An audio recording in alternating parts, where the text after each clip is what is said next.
21st Century Entrepreneurship with Martin Piskarik.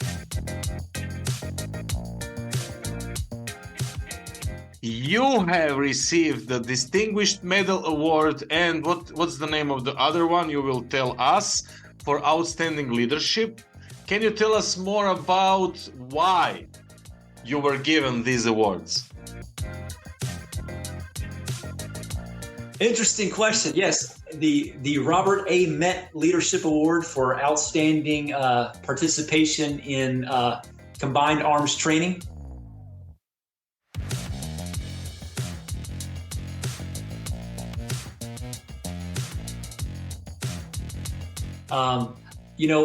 I think that I bossed other people around a little bit better than the others. Maybe I was a little bit more bossy. Good anti-stress program. That's right. I was louder and more bossy, so I got the leadership award, I guess. That's probably how I would distill it down. But, I think a lot of times people just, depending on your age and your maturity, how serious you take things. So I was, took all of our training very serious, and I wanted to make sure all of my fellow Marines were safe and ready to be engaged. So I think that probably played a role in receiving that award.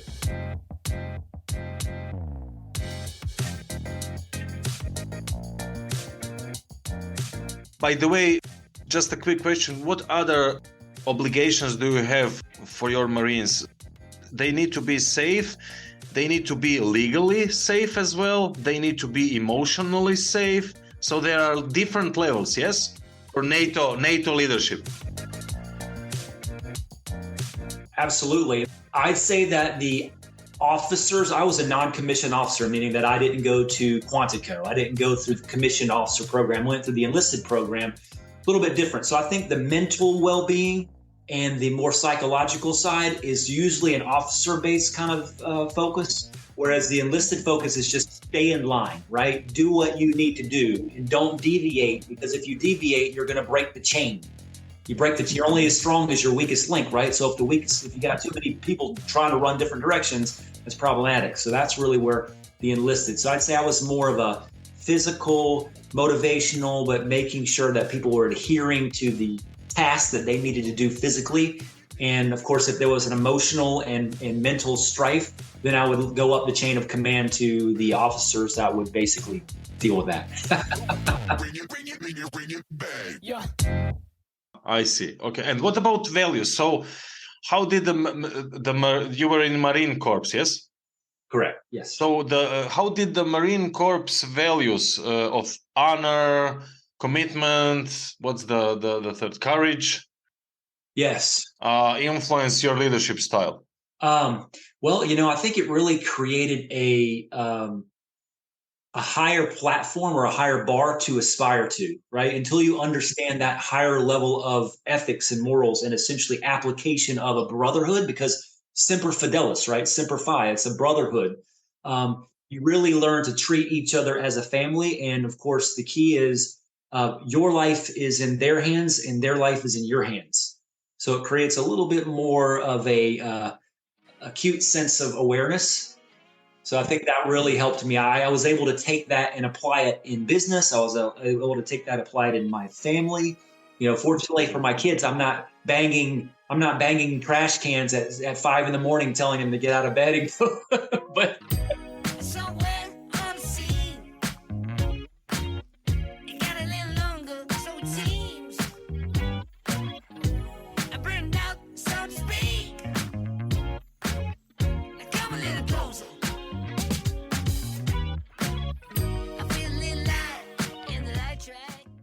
And what about traits? So you spoke about values, principles. Are there any specific traits do you think are most important for any successful, let's say, successful organization or team member, not just in a matter of Marine Corps? Yeah, I think that the most successful traits you're going to have in an organization is forward thinking. So you need to be forward thinking. Think about in any sport, particularly basketball. I love basketball. I played basketball growing up. When you're dribbling, you can't have your head down. You have to be able to learn to dribble and look around the entire court, because if you're looking down, you don't know where to go with the ball.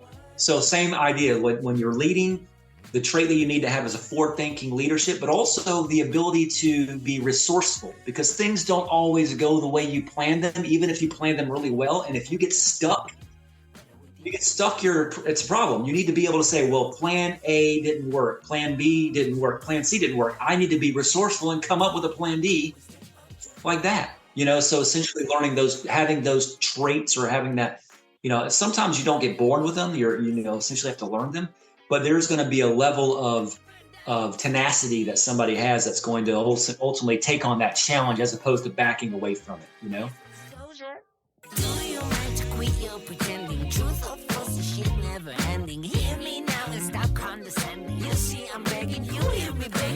If you seek for love, don't try to hide it. Find it deep inside and try to hide it. If there's a way, I wanna know we tried it. Quit your games and now that you deny it. The important message also is that you can learn, you can make your traits better with practice. Yes? Yes. Practice makes progress, right? Doesn't make perfect, but it makes progress.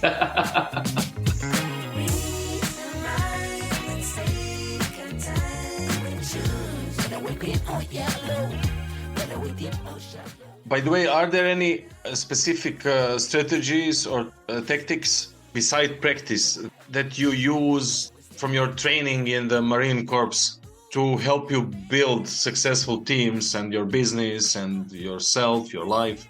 Sure. That's a good question. I believe it really is time blocking, right? So a lot of that has to do with discipline, and discipline has to do with allocating.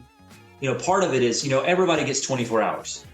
We all get the same 24 hours a day. We all get the same, 268 hours a week. We all get the same 365 days a year. Why is it some people can make more of that than others?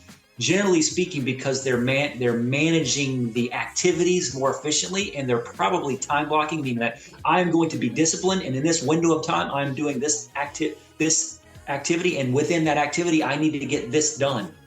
And then they're moving to the next, and they're not letting it cross over, because when you start blending them together and they start, integrating, now all of a sudden you're kind of all over the map. So I think that is a very good approach when it comes to optimization. Mm-hmm.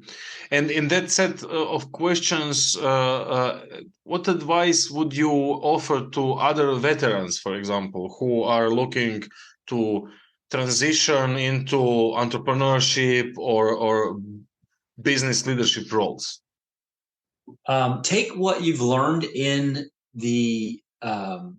your experience in the military, and do your best to apply that to the real world. Now, of course, here's the thing. I drove amphibious tanks. Kind of tough to apply that to the real world. Like, I drove, 36-ton, huge amphibious tanks. I'm not going to go to the real world and say, where's my job driving an amphibious tank? But in that process, what did I learn from specifically driving the tank? Let's not talk about leadership and ethics and morals and brotherhood. Let's talk about, I learned that for every hour that we operate that tank, we usually spend about 5 hours pre-opping it, or preventive maintenance, right? Because if you're going to take that piece of equipment out into the ocean that is, hundreds of feet deep, if you're coming off of a ship about 4 miles away out of port, and you haven't done a lot of preventive maintenance, you're going down, right? So it's like, okay, maybe I'm not going to be able to take my driving experience of this tank into the real world, but I'm going to take the application of, hey, for every hour of operating time, I'm using 3 or 4 hours of preparing to operate time, or making sure that I'm ready to operate. And that you can take that across anything you do. Hey, if you've got a presentation you need to do that's important, well, don't spend 20 minutes getting ready for an hour presentation. Spend 3 hours getting ready for an hour presentation, right? So you don't sink in your presentation.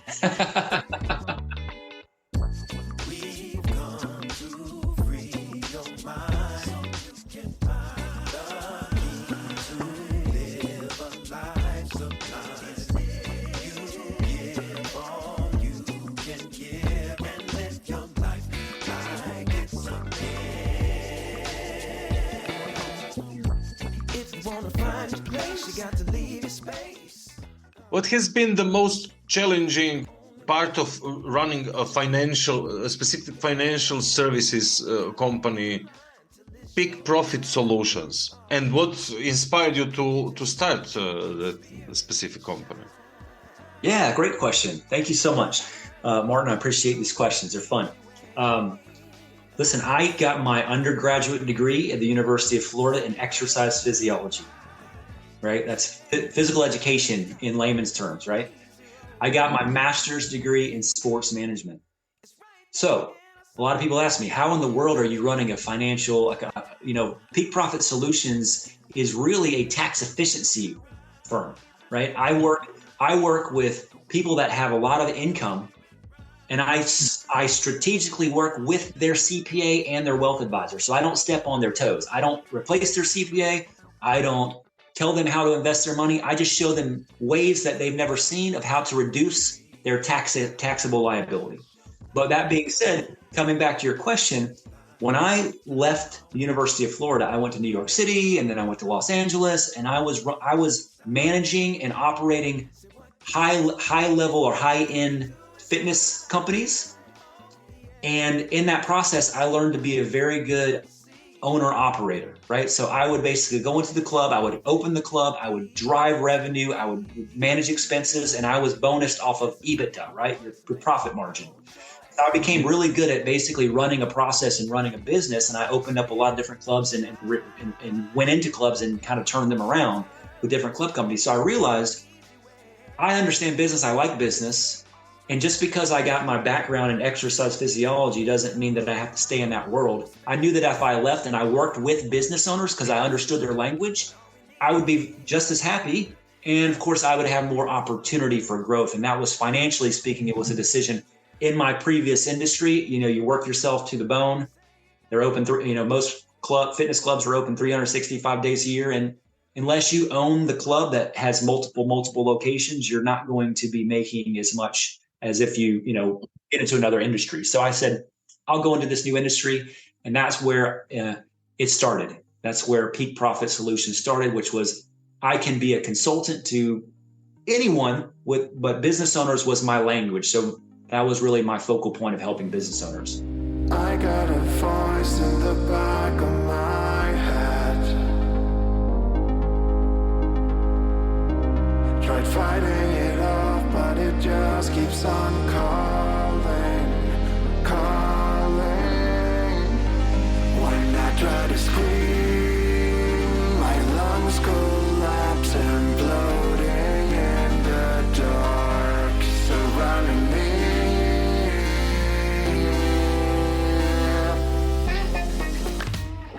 Here's where I think particularly small business owners kind of trip over their opportunity, like they don't see it, is they're so involved in their business, they don't step back and work on their business.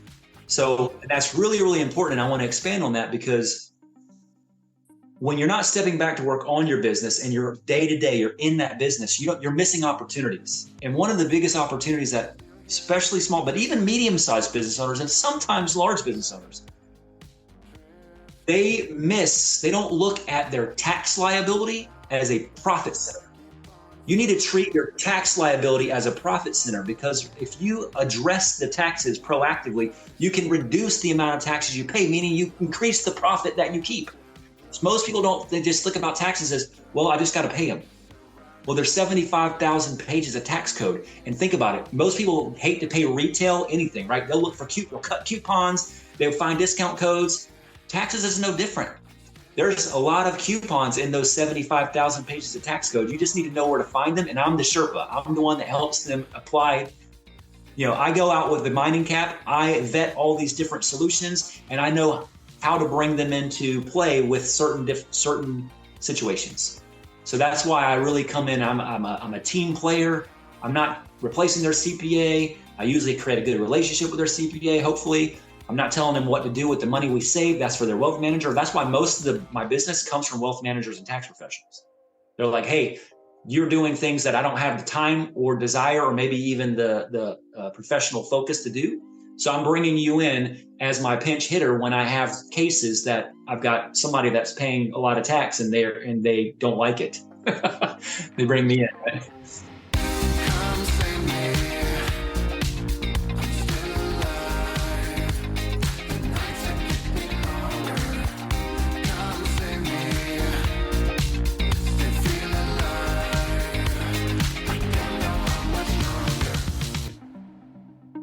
What do you think are key factors for achieving long-term success in a business venture?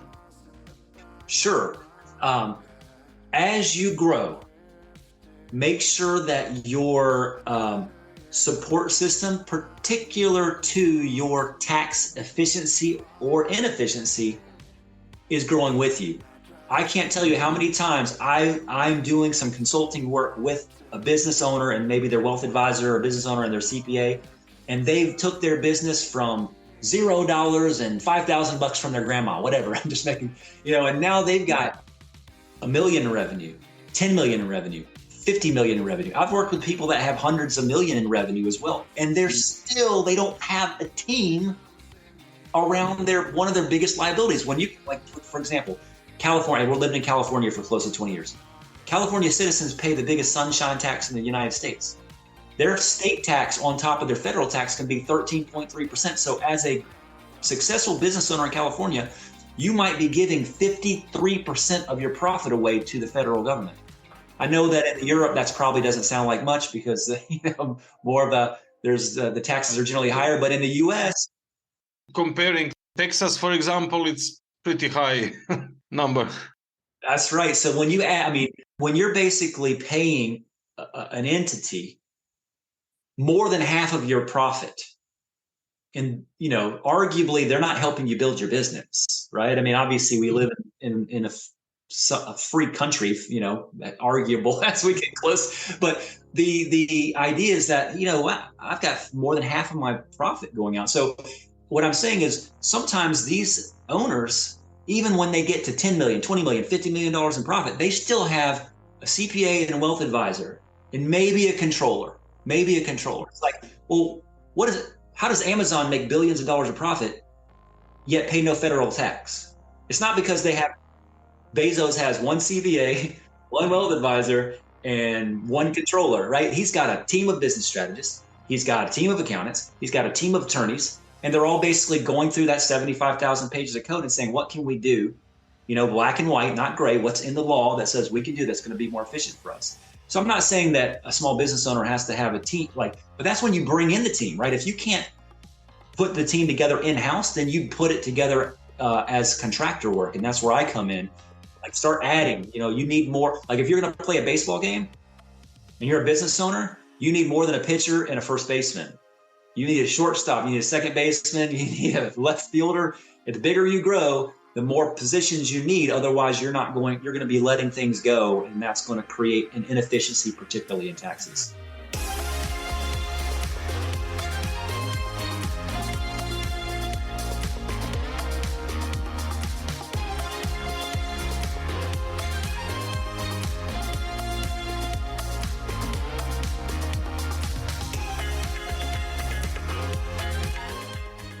From your experience, what's the awareness level regarding those teams? Are companies still more oriented to one person, or they started thinking of in a team concepts?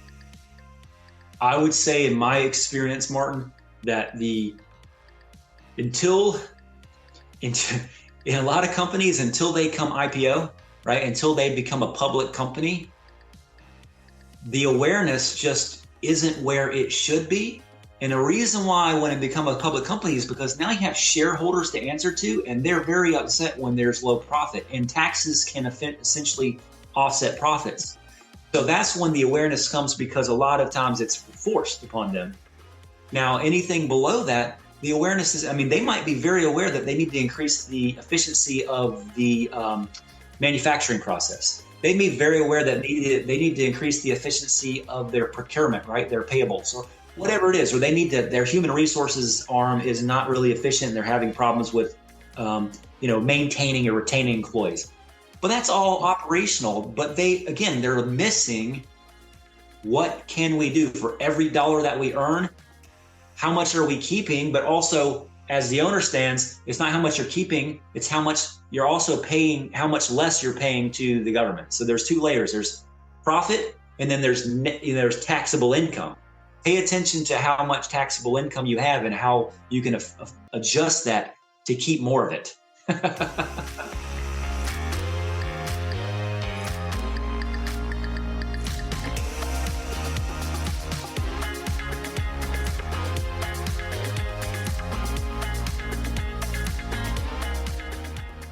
not just IPO. I mean, exit strategies as well.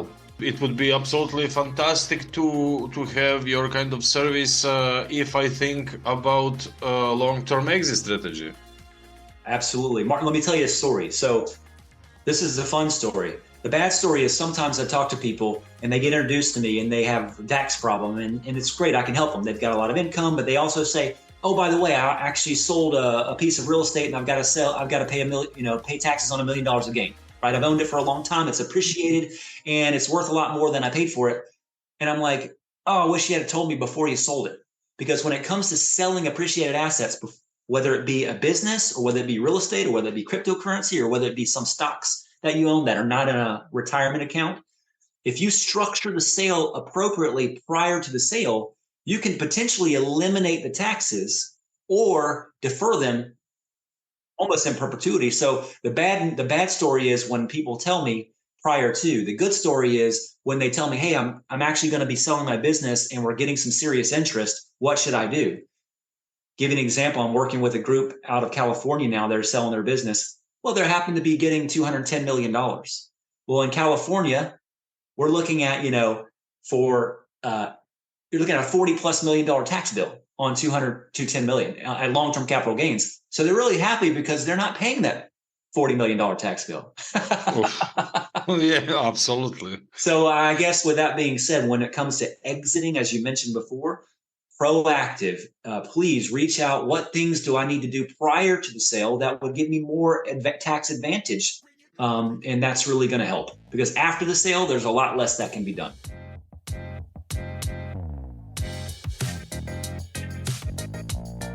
And where can we find more about services offered by Peak Profit Solutions? Best place, Martin, is just go to my website, peakprofitsolutions.com.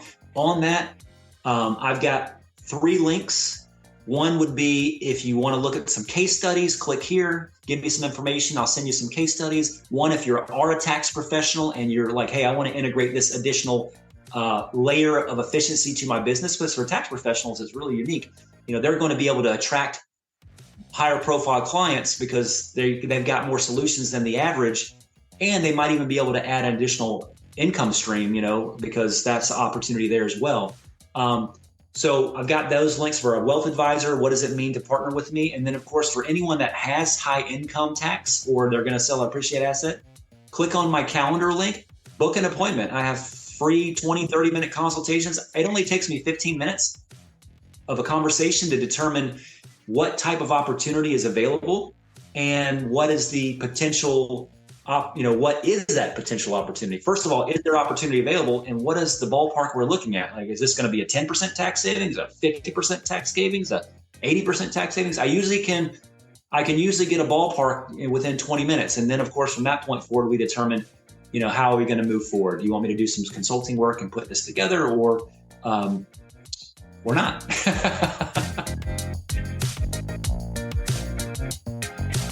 21st Century Entrepreneurship with Martin Piskarik.